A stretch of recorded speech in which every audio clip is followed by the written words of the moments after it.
Adalberto, você sabe que uma vez eu conversei com o Raghuram Rajan, que é um professor da Universidade de Chicago, foi economista-chefe do Fundo Monetário Internacional e também foi presidente do Banco Central da Índia, né?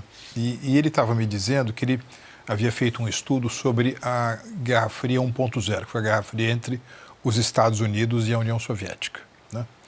E ele fez uma espécie de exame em qual era o comércio bilateral, qual era o comércio entre Washington e Moscou, né?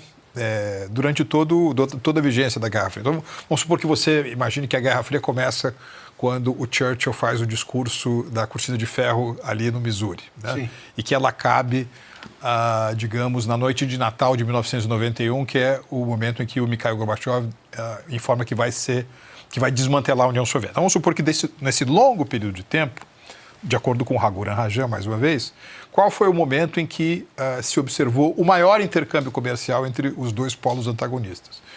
E ele estava me dizendo que foi em 1979, um ano depois das Olimpíadas de Moscou, que os Estados Unidos boicotaram, né? E, aparentemente, naquele momento, o comércio entre Estados Unidos e União Soviética era de 2 bilhões de dólares por ano.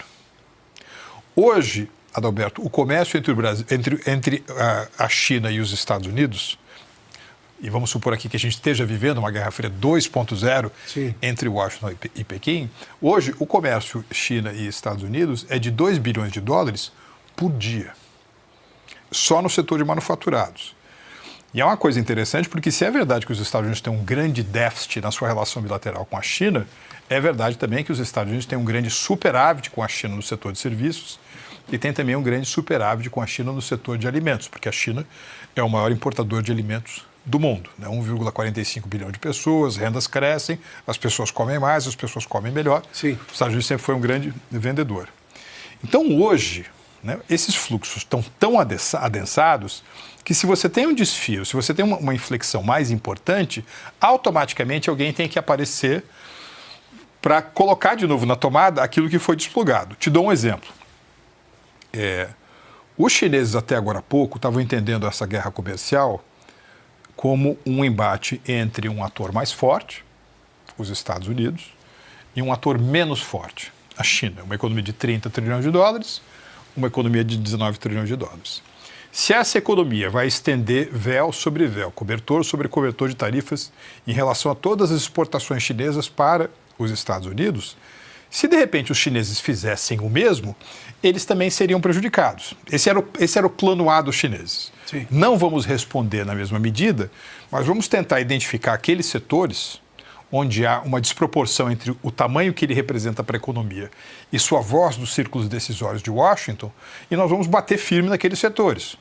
Tem um setor muito claro, que é o setor do agro americano, da produção de alimentos americanos.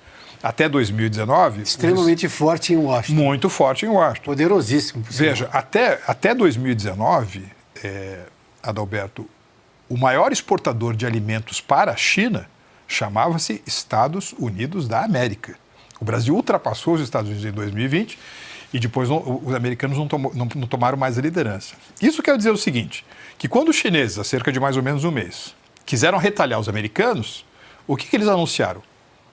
Imposições de restrições ao comércio de soja, milho, carne suína, frango, carne bovina. Ora, qual é o único país do mundo que tem a capacidade, tanto em termos de agilidade, você mencionava agora há pouco a competência do agro brasileiro, e em termos também de escala, de proporção, para desempenhar o papel quase que de um substituto automático àquilo que os Estados Unidos vinham fornecendo? É o Brasil. Sim. De modo que eu acho que, ao contrário do que aconteceu lá atrás, onde os chineses fizeram compras pontuais adicionais de bens americanos para obter uma ou outra vantagem no comércio de manufaturas, não vai se repetir. Nesse meio tempo você teve a guerra da Ucrânia, você teve um acirramento da noção de insegurança alimentar. Se tem uma coisa com que os chineses não brincam, é com o alimento. Eu diria que é o contrário. O Brasil vai vender, como resultado desse arranca-rabo, né, dessa rusga entre Estados Unidos e China, o Brasil vai acabar vendendo mais para a China os bens onde tem vantagens comparativas do agronegócio. Digamos assim, essa é a consequência A desse embate Estados Unidos e China sobre o Brasil. Tem uma segunda consequência. É o seguinte, hoje existem, Adalberto, tantas restrições ao investimento estrangeiro direto chinês nos Estados Unidos, que é praticamente impossível hoje você pensar numa operação de fusões e aquisições, ou mesmo no investimento greenfield, de uma empresa chinesa em território norte-americano. Ao contrário do que foi a experiência histórica recente. Olha que coisa curiosa. Do ano de 2001, tá, até o ano de 2018, esses são os dados que eu tenho. O principal destino do investimento estrangeiro direto americano foi a China.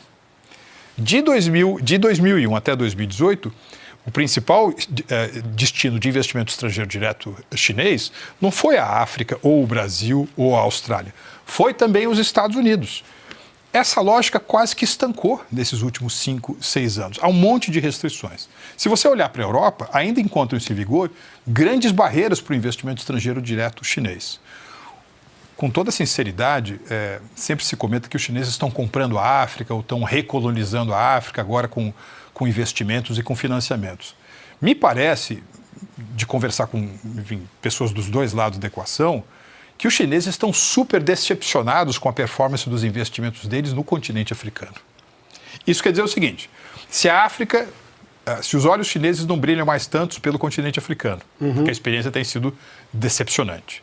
Se há tantas restrições em relação ao investimento chinês na Europa, se existe hoje uma barreira quase que intransponível para o investimento chinês nos Estados Unidos, qual é o país, né, ou a região que vai aparecer como prioritária como destino dos investimentos estrangeiros diretos chineses? Eu acho que vai ser a América do Sul e, obviamente, a maior economia da região é o Brasil, onde há vantagens, onde há complementaridades muito importantes. Então, vem aí, minha impressão, né, ondas sequentes, mais fortes, mais pujantes, de interesse por investimento chinês no Brasil. Essa é a primeira coisa.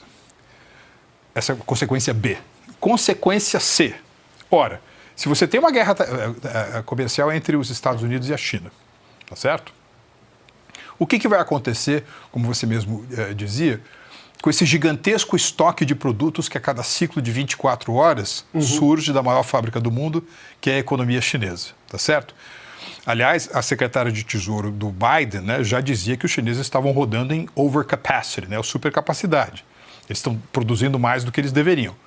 Se de repente você tem um estoque tão grande de bens na mercadoria, dificuldades de vender para os europeus, dificuldades de vender para os americanos, você precisa estar muito atento com os termos de comércio entre o Brasil e a China, porque você pode ter sim um direcionamento que é pequeno para os chineses, né, porque a economia chinesa, afinal de contas, hoje é muitas vezes maior do que a do Brasil, mas que é muito grande para nós e particularmente para a nossa indústria nacional, caso haja uma absorção indevida, né, desse grande estoque de mercadorias chinesas por parte do Brasil.